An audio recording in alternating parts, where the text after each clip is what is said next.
Hi guys, good morning. Right, so today is the Sunday after Beyoncé dropped her album. Now I'm not like a big Beyoncé fan. I do like her, but I've never been a stan. And I've just come from the gym looking like a hot damn mess, you know, with eyebrows looking like what I relaxed them. And you know when you leave the relaxer on for too long and then your hair all falls out? That's what my eyebrows look like. But I still did not care because I knew I had an important message to relay to my brothers and sisters all across these lands, from Ghana to Nigeria to Lesotho to Djibouti to Congo to Ivory Coast to Sierra Leone to Jamaica to all you smallies up in Barbados, St. Lucia, Trinidad, where else? All them places, everywhere black people reside. I was sent a missive by the ancestors written on a tablet of stone to come tell you all to cop Beyonce's album. That album is the shit. Now, I don't normally swear, and I'm normally never this enthusiastic about anything, but my goodness, this album is the shit. Everything about it, right? So every track. Now, when she first dropped, what's the name of that? Formation.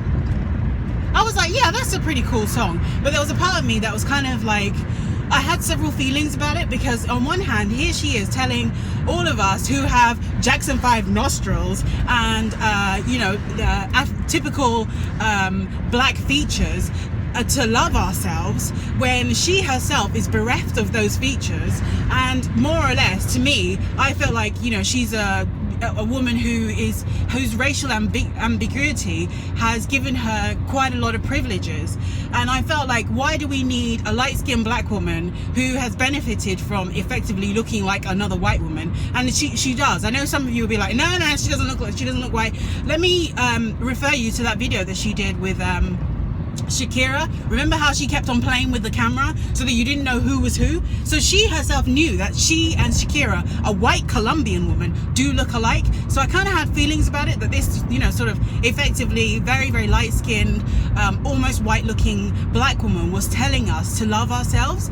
Because it's very easy for her to tell us that, which is great. It's nice for her to tell us that. But for everybody else, why did we need somebody like that to tell us all these things for us to finally believe it? You know, because when I saw some of the tweets and people were like, oh, you know, Beyonce's telling us how beautiful we are, you know, in all our shades and yada, yada, yada. I was like, okay, well, you should have known that. You didn't need, you know, somebody like her to tell you. And then obviously I really did think it was extremely important that she finally spoke out about police brutality.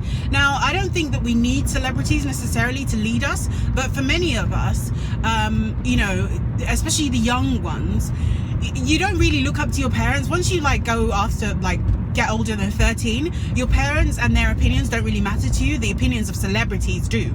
And so it is important for celebrities to speak out, but at the same time, I think it's probably a bigger issue as to why celebrities are the ones that, you know, children listen to, and rather than their parents. But that's a separate, complete issue. Anyway, so that's how I felt about Formation. So I was kind of like, didn't really feel too much about it.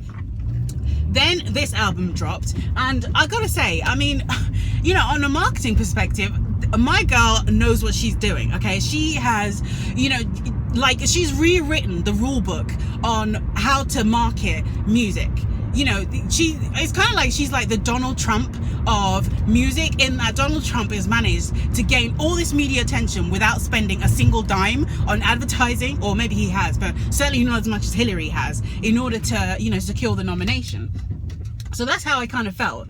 And then, you know, the album, like everything about it, you know, she's telling Jay-Z, you ain't shit basically for cheating on me. And, you know, how she kept her body tight and how she looked so good, and yet you still went out and did the dirty on her, and how she's telling you ain't married to no average bitch. Okay, that's what I'm gonna tell my husband. Okay, I'm just gonna be like, go home, you ain't married to no average bitch. Okay, you better recognize.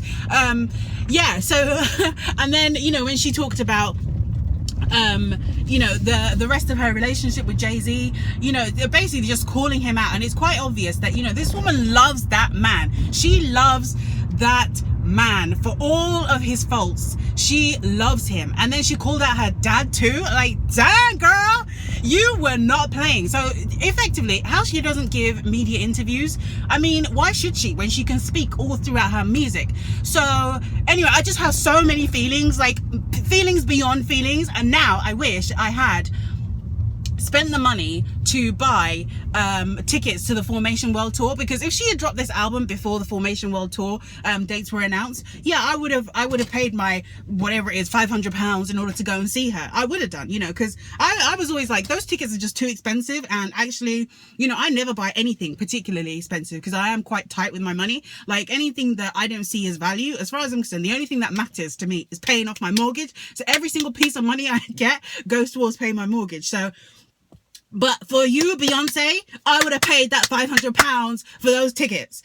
I mean, there's too many feelings. Like, I just can't. Okay. So yeah, I just wanted to come and let you know, like, I can't breathe. I just literally cannot breathe because Beyonce is life. And she dropped it on a Saturday so that when you guys woke up to go to church on a Sunday, you knew you had been reborn. Okay? You had been baptized, ready in time for church. So all you heathens like myself who are not going to church today, you know, you have been baptized. And from the ancestors who died 500 years ago to today, we have been reborn. Thank you, Beyonce.